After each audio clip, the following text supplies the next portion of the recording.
On vous retrouve en direct. Steven Lebé, bonjour. Vous êtes gilet jaune, père au foyer également. Partagez-vous le constat du chef de l'État? C'est un miracle qu'après autant de samedis, avec autant de violence, il n'y ait eu aucun mort à déplorer chez les forces de l'ordre. Non, je partage pas du tout. Déjà, quand il se permet de dire ça, ça veut dire que déjà, il cautionne toute la violence policière qu'il y a. C'est-à-dire qu'on de la violence, on en subit. Donc, c'est un miracle qu'il n'y en ait pas plus. Ouais, c'est un miracle qu'on en subisse pas plus, plutôt. Parce que en arriver à de telles violences, chaque samedi qu'on va, la violence, elle vient pas de nous. La violence, elle vient des forces de l'ordre qu'on reçoit et des ordres qu'ils reçoivent. C'est nous qui subissons la violence à l'heure actuelle.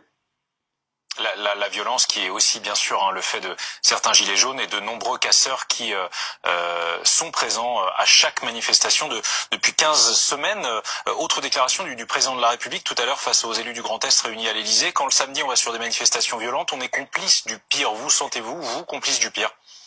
Mais le pire, c'est quoi? Le pire, c'est de se battre pour notre démocratie, c'est de se battre pour notre pouvoir d'achat, c'est de se battre pour notre liberté. C'est ça le pire.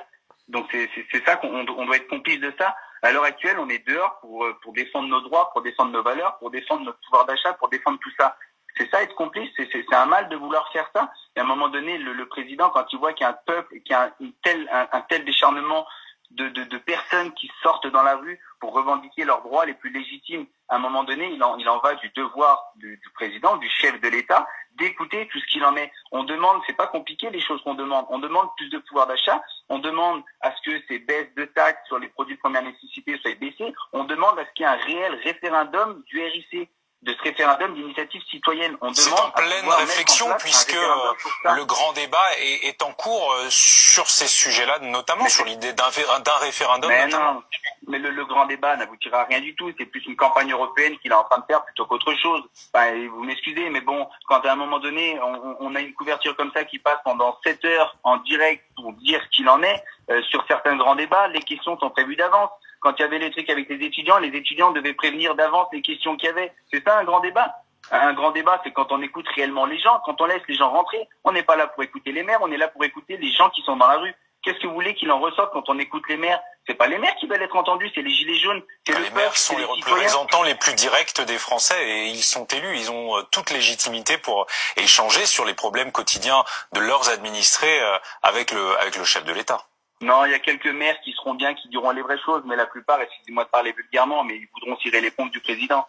Moi, j'ai participé à un grand débat où c'était un préfet de l'Ain qui recevait des gilets jaunes, sauf que la seule chose qui leur ressortait, c'est que on devait se concerter, nous, entre nous, gilets jaunes, pour en débattre entre nous. Mais on n'est pas là pour en débattre entre nous. Et à un moment donné, faut arrêter de faire le mutisme. Ce gouvernement, ils sont dans un mutisme. Ils savent exactement ce qu'on veut. Ils savent les choses concrètes qu'on veut. On est dans un moment où on n'a plus rien à perdre.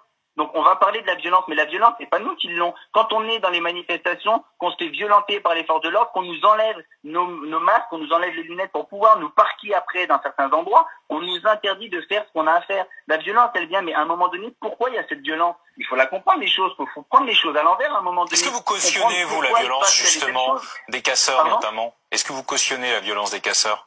Je ne dis pas que je cautionne, mais la question, c'est est-ce que vous cautionnez, vous, les violences qu'il y a des forces de l'ordre? Non. Qu'est-ce qu'on a d'autre comme action pour pouvoir se faire entendre à l'heure actuelle? Oui, il y a des casseurs, mais la totalité des casseurs, c'est pas des gens qui veulent casser. Regardez la plupart des arrestations qu'il y a. La plupart des arrestations qu'il y a, c'est des personnes qui sont relâchées après parce qu'il n'y a pas de preuves. Il n'y a pas de preuves, il n'y a rien. Comment voulez-vous, à l'heure actuelle, qu'on puisse se faire entendre? Dites-moi, si vous avez une solution à proposer ou vous avez quelque chose à proposer, c'est bien beau de stigmatiser les gilets jaunes à chaque fois, de on casse, on fait ceci, on fait cela. Comment voulez-vous qu'on puisse se faire mieux entendre? On essaye de tout faire pour se faire entendre. Nous-mêmes, on essaie de sortir de cette crise. Vous croyez que ça nous amuse tous les samedis d'aller dans la rue? Vous croyez que ça nous amuse d'aller manifester comme ça? On n'est pas là pour s'amuser, on est là pour changer les choses concrètement. On veut donner un nouveau souffle à cette France. À l'heure actuelle, les choses qui se passent ne fonctionnent plus.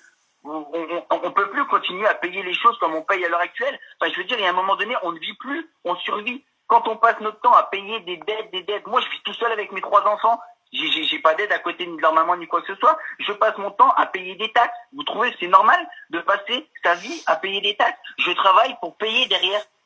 J'aimerais bien pouvoir profiter avec mes enfants. J'aimerais bien que quand mes enfants me disent est-ce qu'on peut aller à Disneyland ou faire autre chose, pouvoir le faire. À l'heure actuelle, comme beaucoup de Français, on ne peut pas profiter de ces choses-là parce qu'on est étouffé par toutes ces charges, par toutes ces choses administratives qui nous étouffent.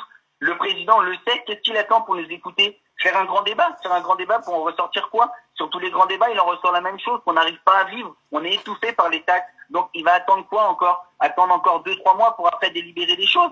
La réalité, elle est là. On veut plus de démocratie. À l'heure actuelle, les Français, on les entend plus sur le parti politique. Pourquoi on nous entend plus sur le parti politique? Merci Steven Lebet, merci beaucoup pour cette réaction en direct sur BFM TV.